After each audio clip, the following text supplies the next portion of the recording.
And we're live. So yeah, I was about to do a podcast with the YouTube sensation KTO. He does like great content, guys. Like if you check him out. But like we were gonna talk about the Bills Oilers comeback game today. And then all of a sudden yesterday, if you weren't watching football, the record got broken. Like every Bills fan's like in like dismay right now because of it. Except for a few friends that bet a ton of money on like the Vikings and won. So yeah, welcome KTO to the show. Like, I mean, like I don't do this as much as I used to, but I want to get back into it. So thanks for being my first guest in a while. Yeah, thanks for having me.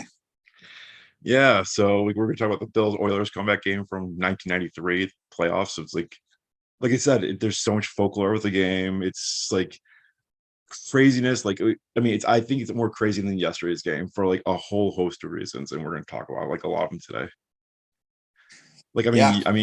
your video nailed a lot of them, but like how the game wasn't televised in Western New York. Like either you had like a satellite dish or like you like drove like 20 more miles outside of Rochester even to watch the game. Like my friends in, like Syracuse got the game, but like we didn't because we were inside the blackout radius. Yeah. And for those people who didn't get to witness the second half of that, it's just one of those games that you're just always going to be pissed about that you didn't see. But apparently a lot of Bills fans did see it because they just drove up and came to the game. Yeah. That's like that's the joke of the game is however many people, the whole city of Buffalo was there. Yeah. Yeah, everyone in the city of Buffalo makes a claim they were actually at that game. Even like kids, like I was at the game. Like they always go to like the player. Like I was telling them off camera, like how like players always get told like I was at that game. Yeah, I mean that's probably I don't know. I don't know enough about Bill's history, but that's definitely top three most iconic games in the history of the team. I would probably put it number 3 for doing. I think number 2 would probably be the Bills Raiders game from the first time they went to the Super Bowl. And number 1, I mean, would probably be that Bills New England game last year, the playoff game. Yeah. Yes, I mean that one. They're all iconic for different reasons. Obviously, yes. The one last year was just because getting beat up by the Patriots for so long, and then just like the exclamation point of like the change Expecting revenge of times. I'm sure that was awesome to witness.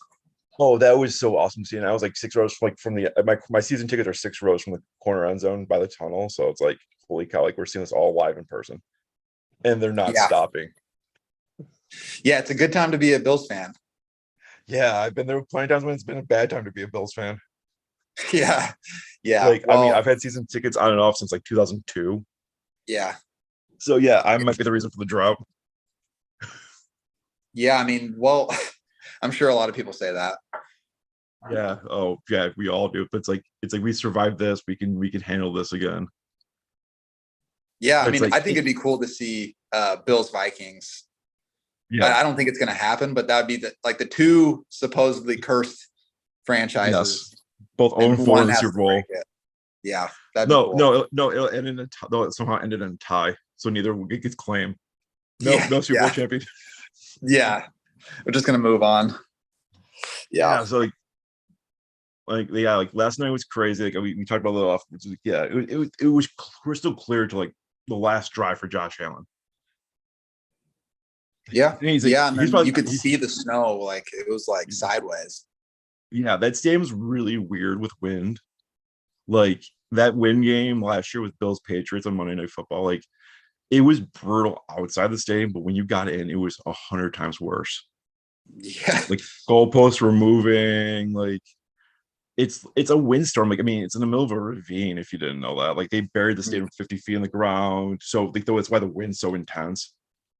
Wow. Like, that's why it also looks so small on TV because it's buried. How long has that stadium been used? Since 73, so next year will be the 50 year. And they're going to keep it for a while. I just don't know how long, because a lot of teams have been building stadiums. 2026, we are getting a new stadium. Okay, is it going to be indoors or outdoor? No, it's gonna look like Seattle's. They're gonna have like overhangs over the sides. Oh, nice. So it's gonna make it, and they're gonna make everything steeper, which just what we need after we have tons of drinks outside, because Buffalo has a reputation for that. Yeah. So it's that's a bucket list thing for me, is to just see what the tailgates are like one day. My advice: come early.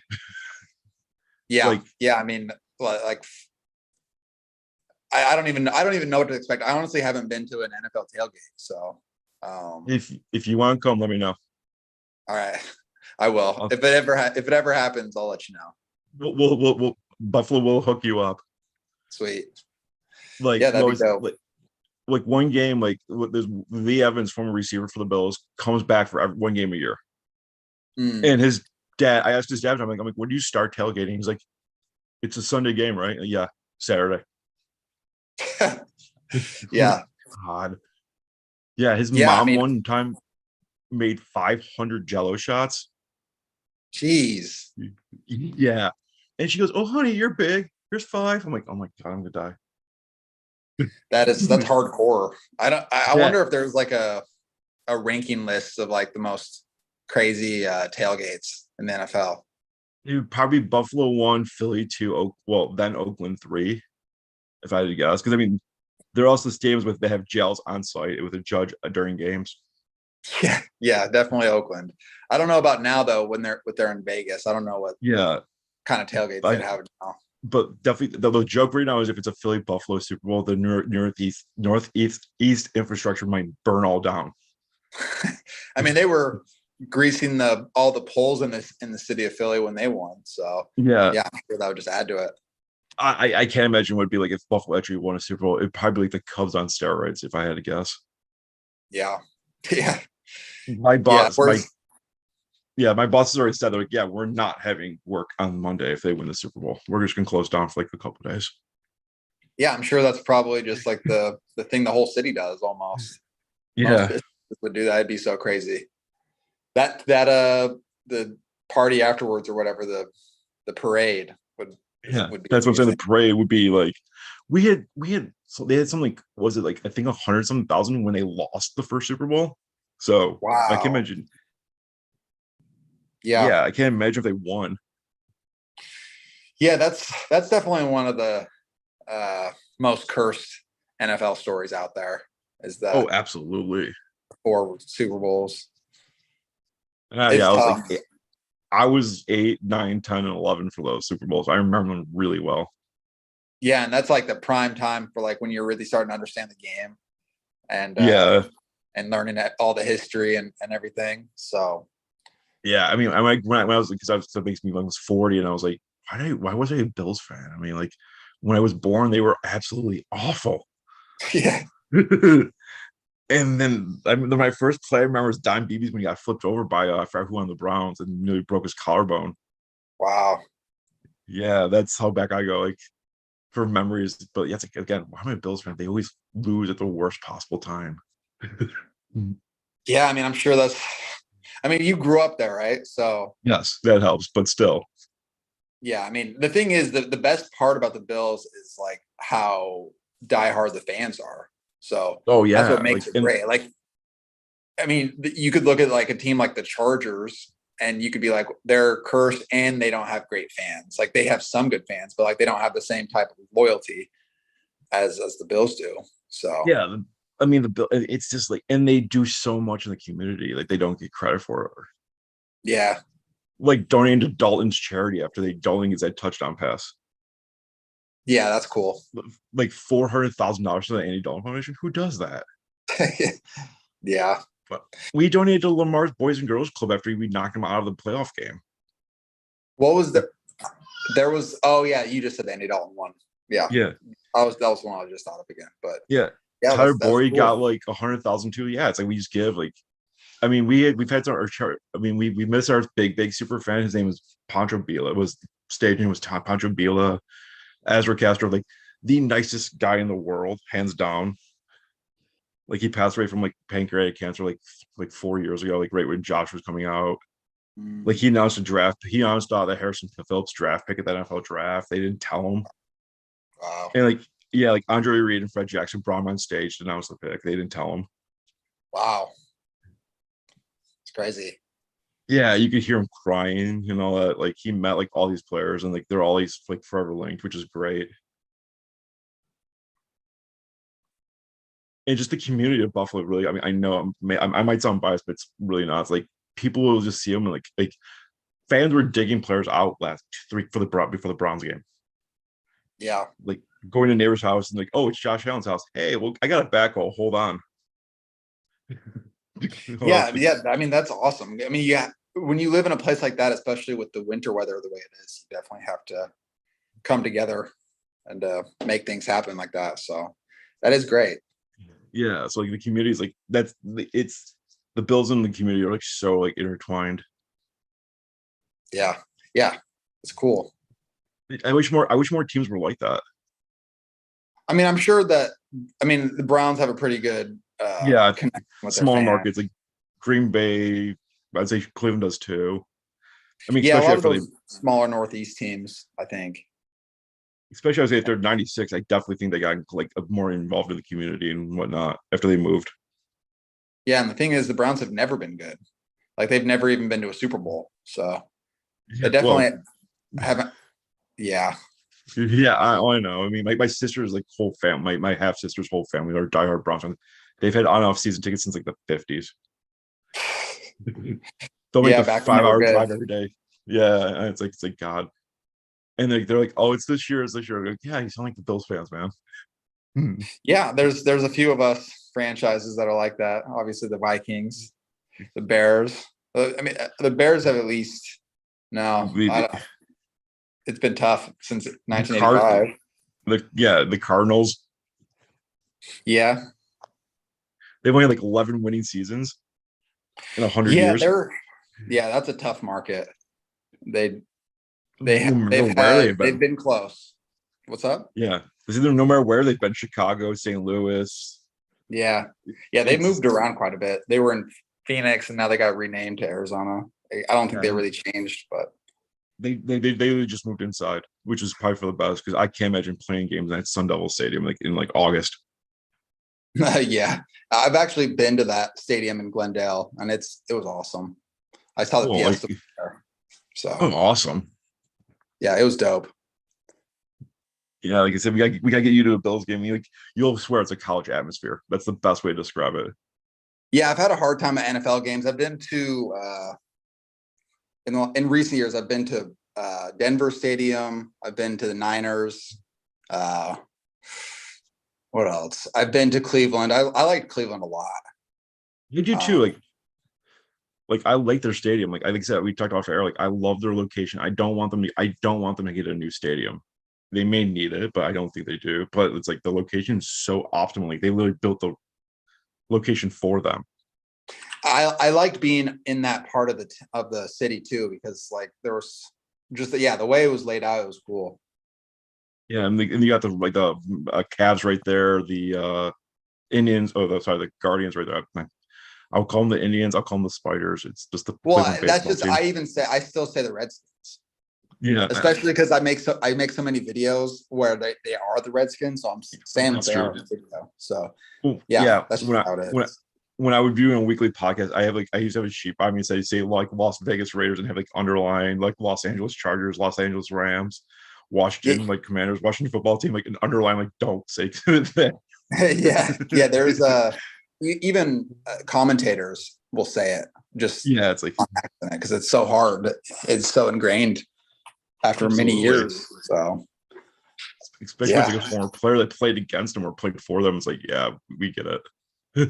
yeah. I mean, you watched them, and then they especially like Washington winning Super Bowls, like iconic Super Bowls.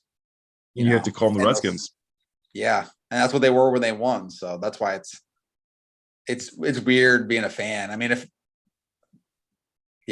guess that it's just tough for people who've been supportive of it, and then it changed. So it is what it is. I agree. But it's like that. I mean, we'll get back to we'll get around to the comic book. I swear. I mean, but like the fact that it was blacked out, like people were like forcing themselves back in, like they were jumping the fence to get back in the game. Like I said, like all 400,000 people in Buffalo saw it, but yet no one in West New York saw it too because it was blacked out locally.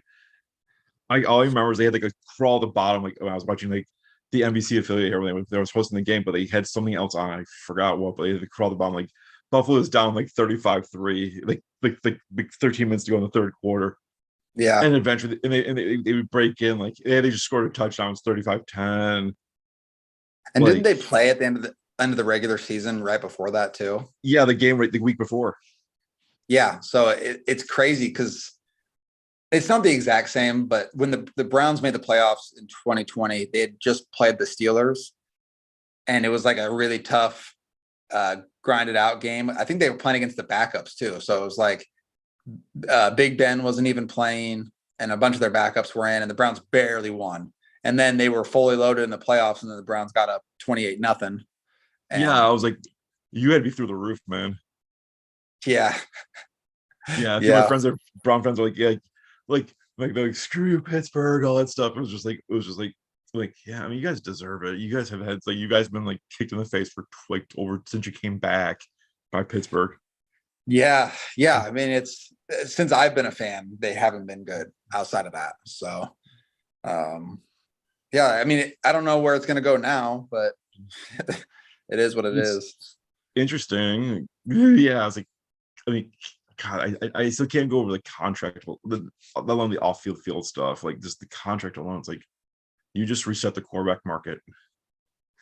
Yeah, it certainly overshadows a lot of stuff too, just everything involved with it. And so as a fan, it's weird because it was easy to cheer for Baker Mayfield, but at some point it became kind of clear that he was probably never going to be able to elevate the team. And so it's just tough because I still like, even like the comeback he just had with the Rams, like I was off my seat. I was cheering for him. It was dope. So yeah, it's a hell of a comeback. I mean, I think it's just because you were number 17, he wanted to be like Josh Allen. Yeah. Yeah, he just only needs 48 hours. That's the difference. Yeah. I think with more time, it gets worse. Yeah, I say just don't give him a playbook. Just let him do freestyle. Let him do what he wants. Yeah, that's like the old Johnny Manziel tactic. He's better when it's drawn in the dirt. I would say Manziel was also like a little hungover most of the time too. So there was that. Yeah, and then Josh Gordon was taking shots in the locker room. It's just like you just need a guy like that, like embraces your city and like does good. Like it's like Josh Allen's probably a great example of that. Yeah, he is great, and it's cool. It's funny too because I have my college roommate, his his classmate when he was a kid. That's Josh Allen's either wife or girlfriend. I don't know if Brittany. Yeah, so he was in class with her because they grew up in the same area in Central Valley, around Fresno. So yeah, I think they're still just dating as far as I know. Like, I mean, she's a sweetheart too. It's like, yeah, crazy to think she's drop dead gorgeous, but she's a sweet woman. Yeah. So that's what happens, I guess, when you're what, 6'5", 245, 250, and a beast and a nice guy. That's what you meant. So, and he's one of the greatest sports nicknames of all time. But he got a nickname in high school. He was nicknamed La Tortuga because he was so slow. Yeah, which is hilarious because now he's like he's getting bigger, he's getting faster. Well, that wasn't even part of the thing too. When he was coming out, they only talked about his arm. They didn't talk about his like, I don't remember them really emphasizing his running ability. I don't remember it either. Like I remember they're like, this is the man with the golden arm. That's it. Yeah, that's all I remember too. And then when I think he really broke out I don't know if it was his rookie or his second year, but he just really ran the Vikings game. Yeah. That was like that first, like when he put those hurdles and everything. I just told people like I'll never do it again, and now he does like almost every game now. Like it pumps him up, for like a better words. I think it just gets him like it gets his blood moving. I mean, there's things that activate players, and it worries me about him just for longevity purposes. Yeah, God, it's like Josh, stop, please. It's like that 2-point conversion last night. Yeah, that was close too. Yeah, but I was like, Dolphins were like, it's nowhere near. Like, dude, it's that's the line right there. It broke the plane. He's in. Oh, touchdown Cowboys. Are you watching any of the games this morning, or do you mostly just watch the Bills? I watch all. I'm taking a break from watching to talk to you. I'll catch it afterwards. Yeah, I gotcha. I just have it on in the background. Yeah. Oh, that's fine. Yeah, I watch like everything. Like the people my friends usually call me the human depth shark because I like when like I actually knew who Tyler Huntley was before he came into the game. Like when we knocked him out. Yeah. He's like, I mean, this guy beat Lamar in the high school state championship in Florida. Yeah, so you're into stats and stuff, and just like, yeah, that's cool. I'm like, thank you, Madden '93 from like to like 2023 for giving like useless stuff. Then like just like look, and then like my parents always laughed about this because I could name. I don't even think I can anymore, but like Madden 04, I could name the whole Browns roster, like so I could name like their O line and their backup O line because I'd played so many games where I'm just like looking at the team's roster or like doing like sim and I can just see the names over and over. So I just had it memorized. And I'd never even seen them play in person. I just knew all the players. So it was pretty. Yeah, it's like I know I could probably tell you like I'm a guy that tells you like every starting quarterback in the NFL and like where they went to college and shit like that. Yeah. You watch long enough and you look at enough stats and play enough Madden, you're gonna know a lot. Yeah, really it's like and now social media's made it even easier. It's kind of cool watching when you watch like a player like you follow them on Twitter and like you follow them from college to the pros and then when they retire now. Yeah, that's the way like my dad pays attention to football. He's not like a diehard fan, but he will watch like a dude who played Boise State, like who's an example? Chris Johnson. We played against Eastern Carolina in a bowl game, and he had a huge game against them. And I remember just like, even though we didn't watch him come up, we were just like, that guy's going to be good. And then he had his 2,000-yard season in the NFL, and it was just kind of cool to like watch that. Oh, absolutely. Transcendence. So that's one of my favorite parts about football too. It's like that watching guys move up. Yeah, my dad was like, when I was like, I think the reason why I became a Bills fan was because of Bruce Smith, not Jim Kelly. Because he was like, my dad was like, at the time was like, I was probably like 6. My dad's like, watch this guy beat the hell out of this this quarterback. It was like John Elway. I'm like, no, Daddy's really good. John's really good. And all of a sudden, like Bruce just annihilates him. Yeah. Yeah. I mean, that's the thing. Everyone gets their players that they're fascinated by as a kid. And Bruce was something else, man, to see in person. I'm sure. And also it's weird growing up in different generations because the difference for me and you is I grew up when like YouTube and stuff was starting to become a thing. So like I saw more highlight reels of players that I liked as opposed to actually watching them play. Like I claimed for a long time that LaDainian Tomlinson was my favorite player. And I'd mostly just seen his highlights. Like I didn't really see him play in person that many times. So I actually found one of his scouting reports coming out from TCU and was like, system running back won't do anything special in the NFL. Like they project him as a bust despite being like a top 5 status. Yeah. Spoiler alert, kind of good. He was like the definition of he's just a really solid at every single thing. Like he's not the fastest guy. He's not the biggest guy, but not the strongest guy, but he's just like a B+ or A- in every category as a running back. He's Thurman Thomas. Yeah. He's complete. He can catch passes. Yeah. He can break tackles. He can make guys miss. He's got great running back vision. Yeah, I was saying, speaking of Thurman, I can't imagine being the I think it was the Big 8 then. The with Texas and all, and playing against Oklahoma State. You got Barry, like you're starting Rex Thurman Thomas, and your backup's Barry Sanders. Yeah. Stop it. Yeah, there's some of those college running back lineups. They'll even show like Alabama's 2019 or 2020 team, and like you could have like a fantasy roster with them and be winning your league. Like it was like Jalen Hurts. I can't remember. No, because Derrick Henry was gone by 2017, but there were some good guys in there. Oh yeah, it's like the 2001 Hurricanes team. It's like, God, like that's like the perfect team. Yeah, that's on like most top 10 lists of all time. They're one or right there. So, well, I think if they're one or everyone else is lying. Yeah. I only game I ever saw them play because I was like 5, but I saw them play. The Ohio State game. Yeah, that was the first big football game I ever watched. Was that national championship?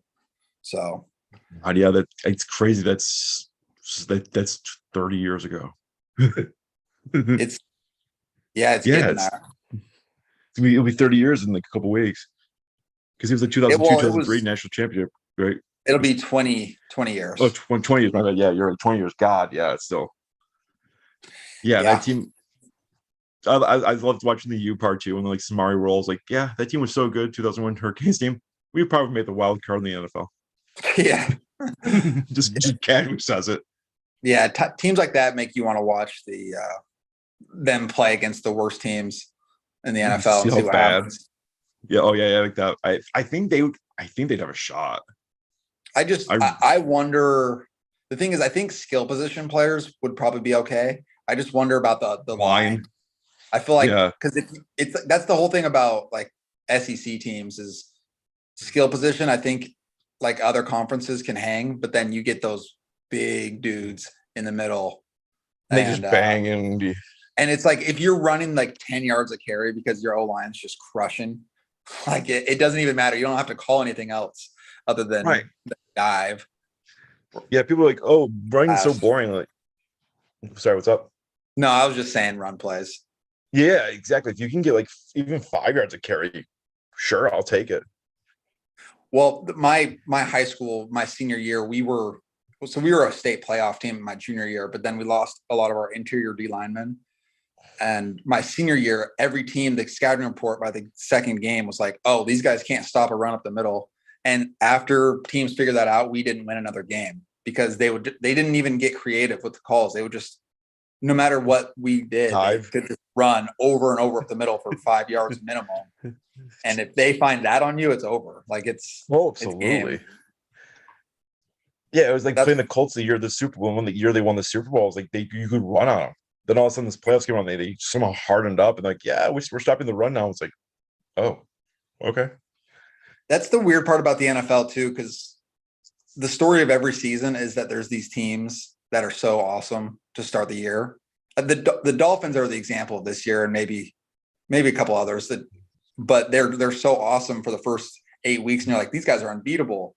And then they tighten up and it changes, and all of a sudden they don't even look like they could compete in the playoffs with the big dogs. And that's just how it goes. That's just every year there's teams like that. Absolutely. Or like the Jets this year, even like it was like, yeah, like Mike White's the answer. All of a sudden he gets like plays like the Bills and gets like that was the hardest cleaning I ever saw in person. The what? Matt Milano's hit last week to Mike White. Oh, like it was brutal. Dude, he folded him in half. Yeah. I felt that's bad the thing about these dudes, man. When you have a quarterback run and he's not built like Josh Allen, it's like those hits, even like the Tua concussion, like they're like that close. They're like so close to getting crushed and like being done. I know. It is. Like, I mean, he had a concussion that first Bills game. I don't care what anyone says. I don't care what he says. He had when you got the spaghetti leg and all that. I'm like, no, that's a concussion. That's not back spasms. I've had back spasms. That's not back spasms. Yeah, that it was like one of those moments, and like it makes it. I don't mind big hits, but when you see stuff like that, it makes it harder to watch. Just in those moments, you're like, oh. But I was usually yelling at the TV, get him out of the game, just for his own safety. Yeah. Like long-term health, it's more important than anything. Like I really think the reason they kept putting Mike White back in the game is because they didn't have. I think we hurt Joe Flacco as well, and just like they had no one else. They didn't want to put like the punter as emergency quarterback. Yeah. I mean, especially like how much is on the line. Like those guys, they don't care. Like especially even the guy who's hurt, he doesn't care. He's just like, I need to be out there to save my job. Like they said that Mike White, maybe it was Mike White. I think it is. He went to like 10 different doctors to try to get him cleared for the game. Yeah, they wouldn't clear him today. Yeah, that's crazy. It just shows that those guys aren't thinking about health. They're literally just thinking about their job. Like they're like, I might not get this opportunity again, so I'm just going to do whatever it takes. Yeah, I mean, God, like broken ribs suck. Those are probably the second worst injury I've had. Yeah, I played with a rib injury when I was in 9th grade, and sleeping every night was about the worst thing ever. Yeah, I broke 4 wrestling in high school. Yeah, that was fun times. Yeah, it's horrible. It's one of the worst injuries just because you can't breathe, you can't cough. Yeah, I joke that my joke is it only hurts when you breathe. Yeah. Yeah, exactly. When you breathe, sleep, move, just any of those. Yeah. My era, I mean, not my era, all of like 5 years before you, but like we used to like hide injuries all the time still and all that. Oh yeah. I mean, that's still a thing now. I mean, it's just the A lot culture of harder. it. Yeah. It's a Yeah. lot Well, the harder to pull concussion now. one is a lot harder to hide. Yes. Well, I because remember there's so many. Go ahead, sorry. I played with a kid who the look on his face because he had a concussion that was like bad. Like I don't even think he played another game. And the way his like face looked, but he was like still in the game. And I remember being like, this isn't right. Like, but he just like, he was the center. He was just like snapping the ball and like, I guess I'll just stand right here. Like it was just crazy. It's scary as hell. Like, I mean, I blew my knee out like in gym football of all things. Like one day, like this was right after football season, right? Like 3 weeks before wrestling season, I blow my knee, I tore my lateral meniscus. Like, God damn it. Yeah. And then like the next, I'm like, I feel okay. Like, and with my friends, I had a scheduled pickup football game the next day, and I come in with like, this big brace on, and it was like, "You're gonna play with that?" I'm like, "Yeah, why not? Doesn't really hurt right now." Yeah. Yeah. There you go. That's how it and I goes tried when to you get want to play. and I tried to get on our center. I couldn't. I ripped the brace off, Wow. and I go Yeah. That's hardcore. and I threw it at my friend's dad, who was like this industrial safety guy for Xerox at the time, Yeah. and he didn't know what to do. He was like, "What the hell?" And Yeah. after I ripped the brace off, I could get under center, and my whole leg was like dangling the whole game. Wow. And I'm running around like a maniac. And eventually, my leg gave out. And I fell on my friend's head, got concussion, and I saw the same doctor in the hospital like this 24 hours apart. Guy's like, "Didn't I see you yesterday?" I'm like, "Probably." Yeah. Yeah. That's Like, funny. yeah, that's like I'm a kid that gets hurt, just keeps going for good and Yeah. bad. Yeah. Yeah. I blame my late father for that, like the resiliency slash stupidity. Like he was the toughest guy I ever met. Yeah. So you're just emulating that. Yeah. And I think but yeah, it was like, I mean, I was as crazy as my dad, I'll say. My late father, holy cow, like he ruptured his Achilles tendon and pick up a softball game. And then like 4 months later, he's out there playing outfield in a brace. Yeah. I'm like, Dad, that's a year-long injury. I don't care. I'm like, okay then. Yeah, that's hardcore. Yeah, I'm like they don't build anyone like you anymore, man. He Yeah. had the boot on and everything. He's like running around the outfield. Yeah, that's crazy. I guess I jokingly call myself, I got like the Wolverine gene from him, so I can just heal fast. Yeah. Yeah, I mean, oh, Jamal Williams just scored. I mean, sometimes you just want to play, you know? Yeah, it's just will is a big thing. Yeah, I guess Yeah, I there's think times when to use it and when not to. yeah, seriously, that's how it is. It's yeah, I guarantee I did in wrestling at least once or twice. Just after like ribs healed, just like I get my head sliced open like a wrestler, like my headgear turns sideways and split my head open like that. Yeah. I'm just like, just tape it up. I'll be Especially in the fine. moment. In the moment, you're Yeah, just like, go. yeah, absolutely. Yeah, my girlfriend now doesn't even like it. She calls it my reckless abandonment of my body. Like I got like a bump cut on my arm this year, like 3 months ago. I went to work like right after surgery. Wow. Yeah, True Bills Mafia member. yeah, it was like I was on the operating table at 11:30. I was at work at 3:30 in the afternoon. Yeah, that's hardcore. Yeah. My boss is like, really? That's all. I'm 39. I gotta keep up with these young ends. Come on now. Yeah. Yeah. Yeah, that's funny. Like, yeah, like we should probably talk about we'll talk about the comeback. Yeah, it's like the folklore, like the crazy thing about the comeback game for me, like truthfully was like the story of like all the Houston beat writers that were in the press box made non-refundable tickets to Pittsburgh for the next week at halftime. Oh man. Yeah, that's jumping the gun. Yeah, ain't over till it's over, right? But it was like, yeah, it's like I think they had like reimbursed all their bosses for the flights too, and they were like they were like $300 then, which is crazy to think, like from Houston to Pittsburgh. Yeah, that's rubbing salt in the wound. Yeah, it really is. Like, I mean, I think when they built the Bills guys talked to, I forgot who it is, the main Houston guy, and he still talks about it to this day. It's like, yeah, it was brutal. Like, it just sucked. Like, I was at the Bills Houston playoff game, the one with Texans and all that, and it was just like they were like, "Oh, this is a return from like '93." No, it's not at all. Like, you have a really good quarterback. You have new cop kids. You have a really good team around you, and it's like we did ours with a backup quarterback that like is only known for coming back against you guys and coming back against Miami, and that's it. Yeah, that's it. It's the most bizarre backup quarterback career arc. Because absolutely, he's got like 8 starts or whatever. Yeah, it's a ridiculously low amount. And it's crazy too that like it's such a different culture back then, because like you do that and then you help lead him to the Super Bowl.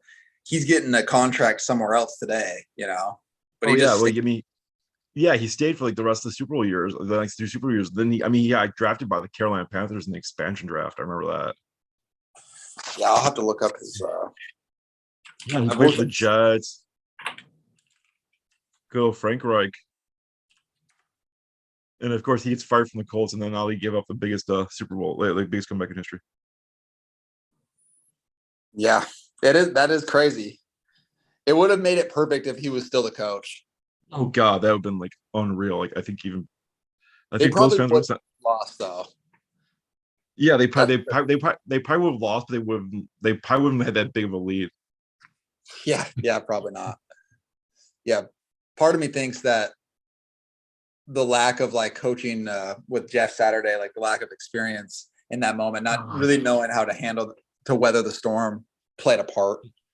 Yeah, I'm like Florida was like, I was telling my friends, can you fire him interim head coach and like his whole coaching staff again? Just have him have someone like out there for like 3 games and just go crazy. Yeah, at this point, I don't know what their strategy is, but it's not a good time to be a Colts fan. It's pretty tough. No. Yeah, my head safety guy at work's gonna make fun of a couple of my coworkers that are Colts fans tomorrow. Tomorrow. It's gonna be fun to watch. Yeah, I played in a hockey game yesterday, and one of my teammates is a big Colts fan. And right when I saw him, I was like, "How about that Colts?" And in the middle of me saying it, he was just like, "I don't want to talk about it." Yeah, my friend Johnny went to see Anchorman 2 and was like, it was a playoff game with the Colts and Chiefs when Luck did his comeback. Yeah. And like, okay, cool, it's over. We've done through this, and then we went to the game, and we come back and like they won. I'm like, wait, what? Yeah, it's just how it goes. It happens. Yeah, I think Reich played for the Jets. I think did he play somewhere else besides Carolina and the Jets? So he played in Buffalo till '94, and then he got picked up by Carolina, and he lost all 3 of his starts that year. 1 year with the Jets where he went 1-6 as the starter, threw more interceptions than touchdowns, which was more common back then, but still. Absolutely, yeah.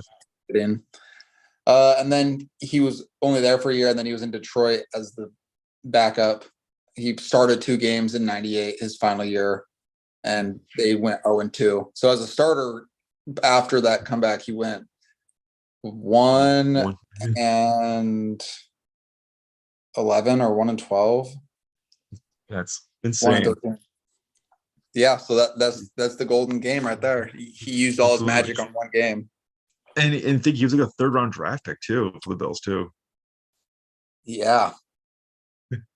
Yeah, so it came in clutch when it mattered. Like, I mean, granted, back then, like to like something like '93 was the golden year where it all changed, where draft picks actually mattered. Yeah. Back then, like, we'll just trade 2 like 1st-round picks. We don't care. Yeah. The whole way that the draft is and trading has developed over every decade is crazy. It really is, because I mean, I remember, like I said, I remember being like just a throwaway thing, like, oh yeah, do whatever you want with these picks. They're not gonna do anything. Well, yeah, we're also seeing teams now getting like top 5 picks back, like for future picks, the Eagles are going to probably have one. The what's it called? The Seahawks are going to have one from Denver. Seahawks are going to have an awesome draft class coming up if they hit, just because their picks are going to be awesome. Yeah, I don't think anyone saw Russ being this bad. No, I don't even know if the Seahawks expected that. So they definitely like money in the bank, man. That. Yeah, it's like I'm laughing with my friends because like with the Eagles, it's like okay, they got a really good defense, and they're going to probably add like Will Anderson to their defense. Oh, that's gonna be fun. Yeah. Yeah, just add the Terminator, good run defense. Now you got your elite pass rusher too. Yeah, they're in their Super Bowl window, and they're kind of the team that, like, with the Browns probably being out of it. I mean, they have like a 0.5% chance, but with them, I'm kind of cheering for the Eagles just because I like Jalen Hurts. I don't like Philly fans that much, but I appreciate the team that they have built. So yeah, they've and like you said, the window is wide open right now. They got like 2 more years with Hurts before they give him money. Yeah, so I think so. So they got a good shot, like really, if not this year, like next year for sure. They gotta be heavy favorites next year. Yeah. So we'll see what happens with how this season plays out in the playoffs. It'll be the NFC feels unique. Just it's changed so much over the last few years. So we'll like see. San Fran's suffocating defense. They're the best team in the league, in my opinion. If they had if they had a half decent situation offensively, I mean, they still do because they have Kyle Shanahan. But if they had a quarterback, like they would be the team to beat, and I still think they could make it. I still think they can win it with that defense. It's like they're like the Ravens of 2000. They're just they're just suffocating every team. Yeah, every team they play that they're better than, they show it. Like they just pummel teams. So yeah. All Brock's got to do is not make mistakes. That's all he has to do. Yeah, and he's done a good job of that so far. So I'd say so. And like you said, like I mean, it's like San Fran, Philadelphia, Buffalo, Kansas City, Cincinnati. Probably is like the 5 best. No order there. I'm just hoping Buffalo gets a bye week in like the 1 seed. Yeah, I don't know what they're gonna have to do I don't know what their schedule looks like to end the season, but Buffalo's is like it's at Chicago, at Cincinnati, at versus New England to finish the year. It's doable, but it's still like could be. I wish we had like like the Chiefs have the Texans today, and I'm sure they're probably annihilating them. Let me see. It keeps swinging through games, but I don't even think that. Yeah, I'll see it pop up in a second.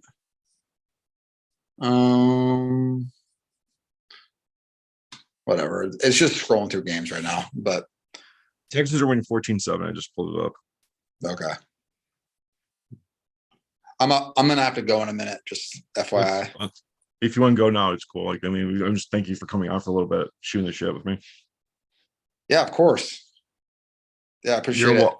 Yeah, I usually do big thing like night 1 of the draft. So if you want to come on for that, it's always a good time. Like we have like 7 people on. Nice. Yeah. Just we'll keep in touch over Twitter and then absolutely see what things look like in the future. Yeah, sounds good, dude. Yeah, good luck to the Bills. Thanks. Yeah, thanks for having me on. Yeah, no problem, man. All right, see ya. See ya. That was KTO. He's like a great YouTuber. Like I said at the beginning of the show, it was cool just shooting the show with him going online. Anyway, I'll probably do more shows more frequently now. If you have any show ideas, please just